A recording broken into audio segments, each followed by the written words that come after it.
Okay, students, today we are going to discuss merits of Mendeleev's periodic table. Merits का मतलब होता है advantages of Mendeleev's periodic table and demerits of Mendeleev's periodic table.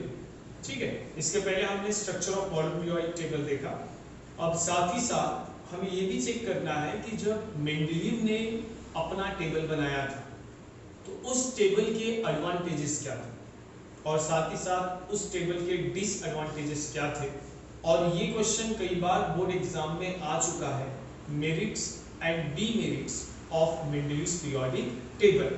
ठीक है, तो one by one, point by point start करते हैं. Merits it means advantages of Mendeleev's periodic table.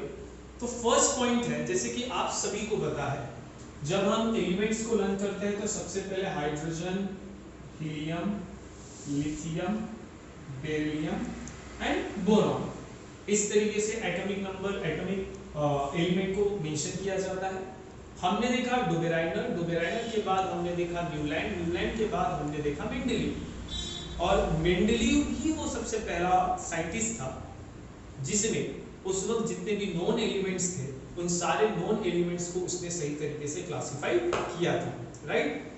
लेकिन जब मेंडलीव ने अपनी रिसर्च की, जब उसने ये देखा कि सारे एलिमेंट को एटॉमिक मास नंबर के हिसाब से प्लेस किया गया, तो स्टार्टिंग में इसके पहले बेरिलियम के प्लेस पे हमेशा होता था बोरॉन और बोरॉन के बाद हमेशा होता था बेरिलियम. ये जो करेक्शन आज हमारे पास है कि पहले बेरिलियम आना चाहिए बाद में बोरॉन आना चाहिए, ये भी करेक्शन सबसे पहले मेंडलीव ने ही किया था. तो ये सबसे पहला एडवांटेज था. Atomic masses of some element were revised so as to give them proper place in periodic table. तो मेंडलीव ने जितने भी नॉन एलिमेंट्स थे उस वक्त, आई थिंक 63 एलिमेंट्स थे उस वक्त, तो जितने भी 63 एलिमेंट्स थे उन सारे 63 एलिमेंट को उसने रिवाइज किया, उनका एटॉमिक मास नंबर उस पे चेक किया और एटॉमिक मास नंबर चेक करने के बाद उसे पता चला कि पहले पोजीशन होनी चाहिए बेरिलियम की और बाद में कौन आना चाहिए, बोरॉन. और इसीलिए आज मॉडर्न पीरियोडिक टेबल में हम लोग देखते हैं कि लिथियम के बाद कौन आता है, बेरिलियम, और बेरिलियम के बाद कौन आता है, बोरॉन. ठीक है, तो ये सबसे पहला करेक्शन था मेंडलीव का जब हम मॉडर्न पीरियोडिक टेबल में चेक करते हैं. तो उसके बाद सेकंड जो पॉइंट था, सेकंड जो सबसे बड़ा एडवांटेज था मेंडलीव का, वो ये था that Mendeleev kept vacant place in periodic table. Mendeleev ने जब अपना टेबल बनाया तो उस टेबल में उसने कुछ वैकेंट प्लेसेस रखा. वैकेंट का मतलब होता है ब्लैंक, खाली जगह, खाली बॉक्सेस वहां पर उसने बना के रखा. उस वक्त मेंडलीव को ये तो बिल्कुल नहीं पता था कि उन बॉक्सेस में कौन से एलिमेंट आने वाले हैं, लेकिन मेंडलीव ने पहले से ही प्रेडिक्शन करके रखा था. प्रेडिक्शन का मतलब होता है भविष्यवाणी करना.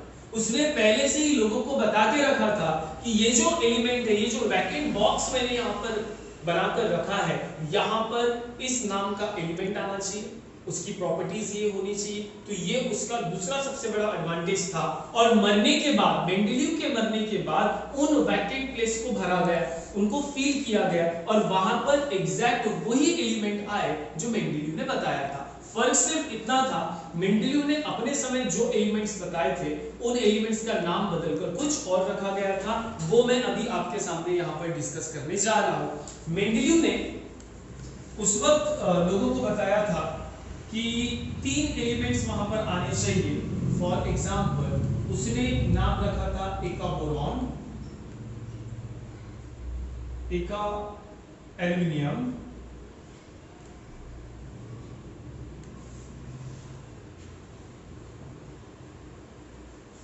एंड एक सिलिकॉन. ये किसने नाम रखा था, ये नाम रखा था मेंडलीव ने. तो मेंडलीव ने जो वैकेंट प्लेस बनाए थे, जो वैकेंट बॉक्सेस रखे थे, उन बॉक्सेस में उसने ऐसे 3 एलिमेंट्स के नाम रखे थे. बाद में इनका ही नाम, सामने चल के इनका नाम रखा गया जो कि हमको पता है आज, जिसको हम कहते हैं स्कैंडियम, साथ ही साथ जिसे हम कहते हैं गैलियम, एंड फाइनली जिसे हम कहते हैं जर्मेनियम. ऐसे 3 एलिमेंट एग्जाम्पल हम लोग यहाँ पर चेक कर रहे हैं. मेंडलीव ने एल्यूमिनियम का मैं इसकी बात कर रहा हूं, हम इसका कंपैरिजन करते हैं एल्यूमिनियम, जिसको ही हम लोग क्या कहते हैं, गैलियम कहते हैं। मेंडलीव ने इसका एटॉमिक मास नंबर बताया था 68 और वो निकला 69.7। मैं एटॉमिक मास की बात कर रहा हूं, एटॉमिक मास। मेंडलीव ने क्या बताया था, मेंडलीव ने बताया था 68 और जब उसकी डिस्कवरी हुई तो वो कितना निकला था, 69.7। बहुत बड़ा डिफरेंस यहाँ पर बिल्कुल भी नहीं है। उसके बाद डेंसिटी, मेंडलीव ने गैलियम की डेंसिटी बताया था 5.9 और बाद में उसकी डेंसिटी निकली वेरी लो। वेरी लो का मतलब होता है बहुत कम, तो ये भी बहुत कम ही है। उसके बाद मेल्टिंग पॉइंट की अगर हम बात करें तो मेंडलीव ने कहा था एका एल्यूमिनियम मतलब ही गैलियम का मेल्टिंग पॉइंट लो होना चाहिए और फाइनली उसका मेल्टिंग पॉइंट निकला कितना था, 30.2। तो ये बहुत ही कम है। तो इस तरीके से मेंडलीव ने कुछ एडवांटेजेस, कुछ वहां पर उसने मेरिट्स लोगों के सामने रखा था। तो इसके कारण क्या हुआ, इसके कारण उसका जो पीरियोडिक टेबल है वो पीरियोडिक टेबल और भी अच्छे तरीके से तैयार हुआ। Number 3, There was no place reserved for noble gases in Mendeleev's original periodic table। जब मेंडलीव ने अपना टेबल तैयार किया था तो उसके अपने टेबल में किसी भी प्रकार का कोई भी अरेंजमेंट नहीं था for noble gases. Noble gases का मतलब क्या होता है, ग्रुप नंबर 18। तो ग्रुप नंबर 18 के लिए कोई भी अरेंजमेंट मेंडलीव ने अपने पास बिल्कुल भी करके नहीं रखा था। However, when noble gases such as helium, neon and argon were discovered toward the end of 19th century, Mendeleev created the zero group without disturbing the original periodic table। ये बहुत ही खास बात थी मेंडलीव की कि जब तक मेंडलीव ने अपनी रिसर्च की उसने कोई भी प्लेस नोबल गैसेस के लिए बचा के नहीं रखी थी। लेकिन जब नोबल गैसेस मतलब जीरो ग्रुप मतलब ग्रुप नंबर 18 जिसमें अवेलेबल होते हैं हीलियम, नियॉन, आर्गन, ये सारे जो एलिमेंट्स हैं इनको उसने लास्ट में मॉडर्न पीरियोडिक टेबल के लास्ट में एक ग्रुप बना दिया और वहां पर उन एलिमेंट्स को उसने एज इट इज वहां पर प्लेस किया और वो पोजीशन आज भी आपको मॉडर्न पीरियोडिक टेबल में देखने के लिए मिल सकती है। आप देख सकते हो पेज नंबर 23 बुक में अगर आप चेक करेंगे तो बुक में पेज नंबर 23 पे आपको मॉडर्न पीरियोडिक टेबल देखने के लिए मिलेगा और वहां पर इस तरीके से अरेंजमेंट आपको देखने के लिए मिलेगी। तो ये कुछ एडवांटेजेस थे या इसको ही हम लोग कह सकते हैं merits of Mendeleev's periodic table. ठीक है, अब इसके बाद हम डिस्कस करेंगे demerits of Mendeleev's periodic table. वो मैं आपको इसके नेक्स्ट वीडियो में बताऊंगा। तब तक थैंक यू। एक बार रीड जरूर आप कर लेंगे, बुक में ऑलरेडी पेज नंबर 19 में आपको merits of Mendeleev's periodic table दिया गया है, तो उसे आपने रीड कंटिन्यूअसली करते चले जाना है।